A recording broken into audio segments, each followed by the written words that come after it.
Good morning, Friday, April the 10th, 2026. James Rule XRP. Follow me on X at All the Money. We're going to cover a couple of topics today. We're going to have fun. We're going to look at XRP news. We're going to look at crypto news. We're going to look at some scam news, and we're going to make it one and done. It's Friday. There's a lot to do. Everybody needs to be thankful for what they have and what they're going to receive, because here in the very near future, the next couple of years, you're going to be very successful because of the crypto / blockchain solutions or, choices that you've made. And you're going to be very successful. All you got to do is just hold it out for a little while. So let's go and get into it. Let's look at some of the top news right here. Global operation disrupts $45 million crypto fraud network. And this Operation Atlantic targets cross-border cryptocurrency fraud. I get messages all the time, messages saying, James, I fell for this. I don't know what happened. I gave away my stuff. I thought it was Coinbase. I thought it was Ledger. I thought it was this. Or I met somebody online. They enticed me to invest in their scheme, and then they disconnected from me. I can no longer contact them. So Operation Atlantic, an international law enforcement operation, has disrupted more than $45 million in cryptocurrency fraud and frozen at least $12 million in stolen funds, which is excellent, highlighting the growing scale of cross-border cybercrime and increasing coordination among global authorities. Operation Atlantic, a week-long initiative conducted on March the 27th, involved agencies from the United States, the UK, and Canada. The effort focused on identifying victims of so-called approval phishing scams, a tactic used by cybercriminals to gain unauthorized access to cryptocurrency wallets. All of these scammers around the world are greedy. They do not care. They do not have emotions. They do not care what financial shape you're in, how much money you put into crypto. They're just trying to take it away from you. And finally, they're starting to crack down on these bastards, pardon my language, but they are sorry piece of crap people that are stealing from innocent victims. Investigators said they identified more than 20,000 cryptocurrency wallet addresses linked to victims over 30 countries, including the United States, the UK, and Canada.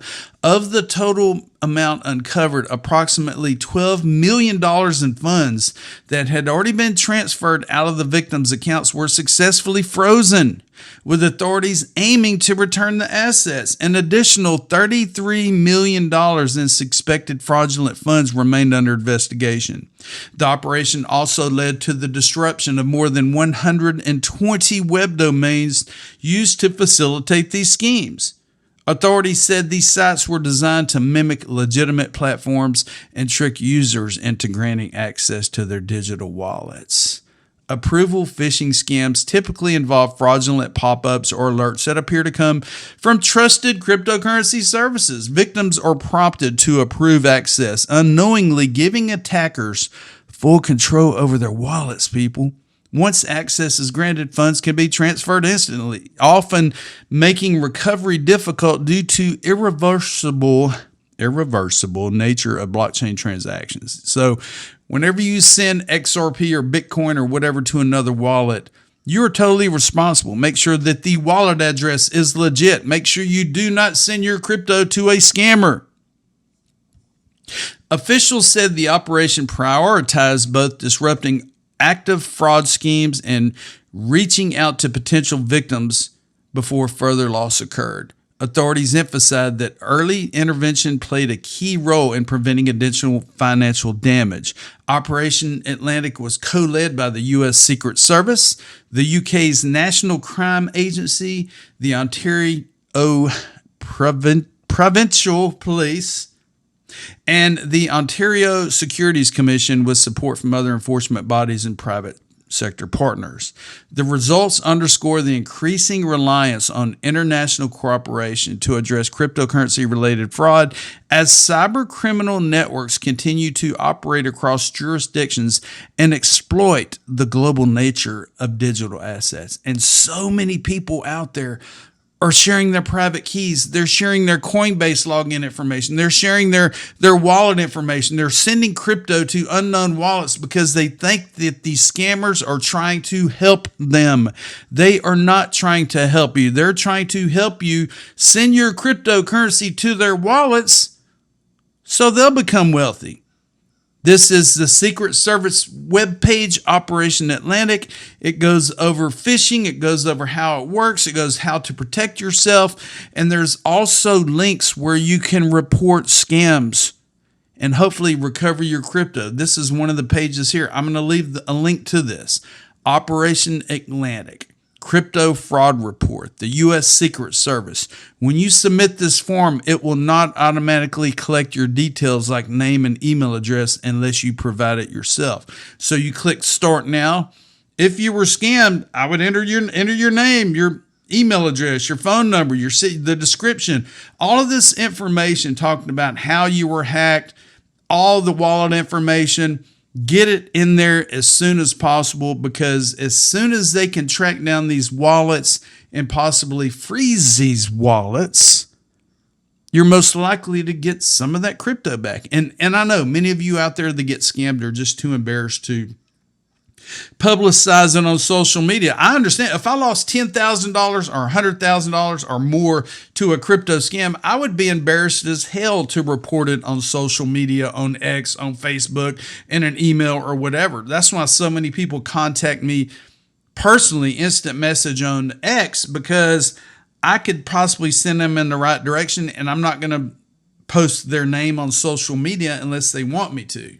So you got to be very careful. Trust no emails, trust no text messages, trust no social media help desk, trust no comments on YouTube videos. People, 99% of the comments on my videos are scams trying to get you to invest some bullshit fake token or whatever it is out there. So the Secret Service and other organizations are cracking down on crypto fraud, and I think it's fantastic.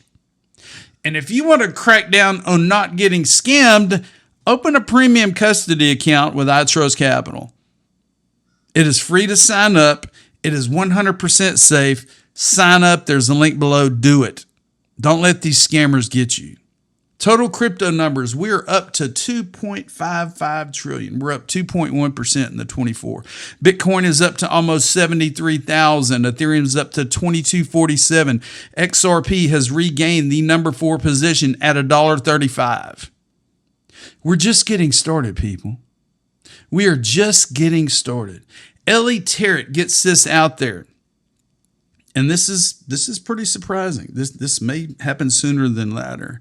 While Coinbase has yet to comment directly on where it stands on the current stablecoin yield compromise, this is a strong indicator that negotiations have concluded in a place they can live with. So yesterday I read the Scott Bessent opinion poll. Brian Armstrong, CEO at Coinbase, replied, "We agree. Thank you, Scott Bessent, for saying it. It is time to pass the Clarity Act. Grateful for all the bipartisan work among senators and staff over the past several months to making this a strong bill." Paul Graywall, legal counsel at Coinbase, said, "We agree indeed." So have they come to an agreement? Brian Armstrong said, no, if we can't get stablecoin yield, we don't want this bill to pass. Well, maybe they have come to a mutual agreement where we can get this bill passed sooner than later. All right, here we go. Dom Kwok. I got to meet Dom and Phil Kwok back in New York last November. They are the co-founders of EZA app.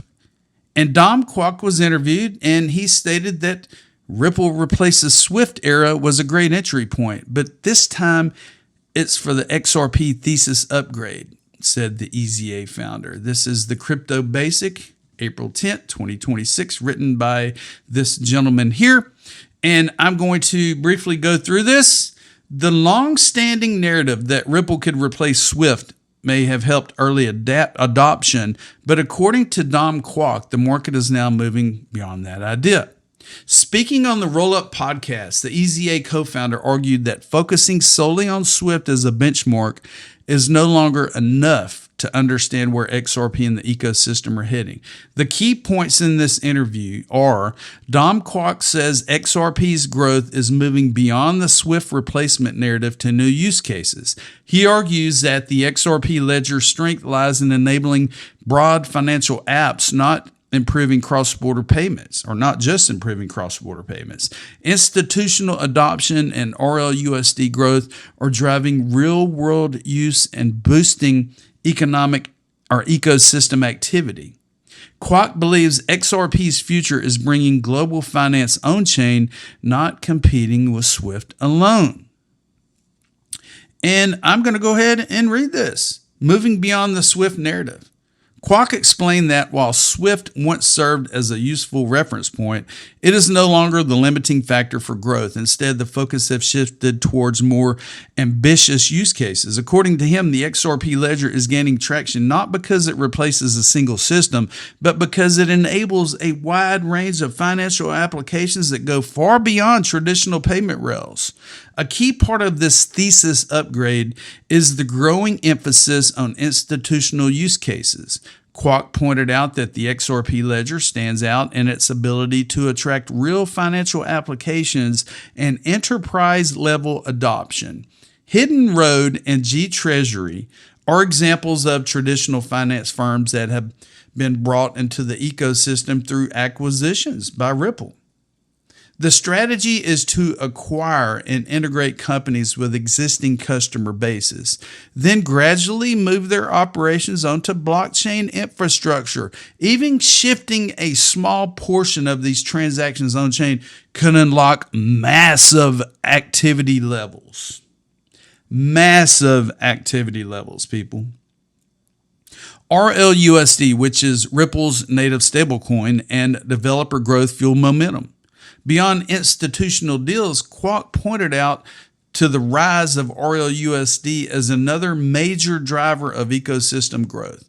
He described the stablecoin as one of the more successful recent launches, helping to expand real-world use cases on the XRPL. At the same time, developer activity is increasing through hackathons and educational initiatives across cities like Hong Kong and Singapore. More builders are entering the ecosystem and securing funding for XRPL-based projects. This combination of developer momentum and financial infrastructure is helping to renew investor interest in XRP. Kwok's core argument is that the future of XRP is not about replacing SWIFT, but about something much larger, which is bringing the entire financial world onto blockchain rails. He emphasized that the industry is headed toward a multi-chain future where different blockchains serve different roles. However, he remains particularly bullish on XRP and Ripple due to their growing footprint in traditional finance, or TradeFi. XRP doesn't need SWIFT, people. XRP doesn't need SWIFT. Earlier this month, XRP ledger validator VET argued that XRP doesn't need collaboration with SWIFT to function. He noted that blockchain systems replace legacy rails by combining messaging and settlement into a single process. Unlike SWIFT, which only handles communication while funds move separately, XRP enables both instantly within a single transaction. Ripple's executive Eric Van Miltenberg reinforces this stance, saying the company aims to replace, not partner with SWIFT.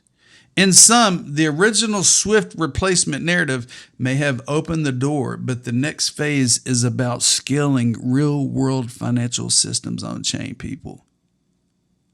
I have been deep diving into XRP, Ripple, the XRP ledger, other different ecosystems for almost 9 years now. I've had my socials for over 6 years now. And believe me, XRP is my top pick for a reason. The majority of my investments are into XRP and XRPL related ecosystems. Do your research, people. And talking about VET, check this out. XRP may be less exposed to quantum threats than Bitcoin. Just 0.03% of XRP supply is vulnerable compared to an estimated 35% of Bitcoins, as experts say. And I'm not going to read through the article. I'll leave a copy of it below. Vet broke it down. Vet is very intelligent, runs the validator, is very intelligent when it comes to the XRP ledger, blockchain, and all of that good stuff. You'll find him in many crypto spaces on X. So talking about scams and talking about Super Grok. Well, check this out. You can track scams or scam links via Super Grok. And what happened? Well, it started here. I received a fake email from a fake Coinbase, and you can see that all the letters and wording and everything's all screwed up. And it says, this is an official notification that a deposit to your account has violated our terms of use. Blah, blah, blah, blah, blah. Click here to proceed here and resolve. Do not click on any links, people. And the reason I say that is all you got to do is check out who the email it came from. This is the email address that was sent for this verify your flag transactions to avoid restrictions. Look at this. This is not Coinbase.com or at Coinbase.com. This is a freaking scammer. And what did I do? I took that link and I went into Super Grok and I said, is this a scam link? And that looked at it and said, yes, it is almost certainly a scam link. The main domain, pythonicorn.com, is legitimate. It belongs to a Thai teacher, also known as CrewPay, and hosts educational resources. However, the specific path with these numbers behind the webpage address is not part of the real site. So scammers, phishing scams, they're trying to entice you to do things that you shouldn't do. Coinbase will never contact you. Every once in a while, you have to update your KYC, know your customer information on Coinbase or Uphold, but you open up the app and the app says, hey, you need to update your information. Never trust an email, never trust a phone call, never trust a text message, never trust anybody. Trust no one, people. Delete all the phone calls, delete all the text messages, delete all the emails. Nobody's going to shut down your wallets. Nobody's going to shut down your Coinbase account. Nobody is going to ask for your personal login information, for your personal recovery phrases. When you set up a private wallet, you're going to write down 12 or 24 words that you're going to lock up in a safe. You're going to lock it up tight. You're not going to take a picture of it with your phone. You're not going to upload those words to the cloud, because there are bad actors out there that are doing everything in their power using AI technology to steal everything you have. And you have to be strong, and you have to be firm, and you have to teach your family. You have to teach your children, your parents, everybody you know, not to believe in everything they get. Every day I get Coinbase text messages. Every day I get Ledger emails. I get fake emails. I get 401k emails, Social Security emails, 1099-DA emails from fake places that want you to click on the links. I'm trying to get my point across, people. I mean, I'm a crypto teacher. I'm not a financial advisor, but I have dealt with so many scams. So many people in the community have been scammed. It breaks my heart and it pisses me off that these scammers are getting away with what they're getting away with. But all these big officials, all these big administrations around the world are starting to crack down on these SOBs. And hopefully they're going to be able to recover more crypto that's been stolen. So be sure to subscribe to the James Rural Crypto Show. I've been tweaking my banners and everything on YouTube to try to make it look a little bit fresher and cleaner. I know it's basic, but I'm going in trying to clean things up a little bit. Subscribe to the James Rural Crypto Show. Share my videos. Have a wonderful weekend, people. Trust no one. And guess what? I told you so.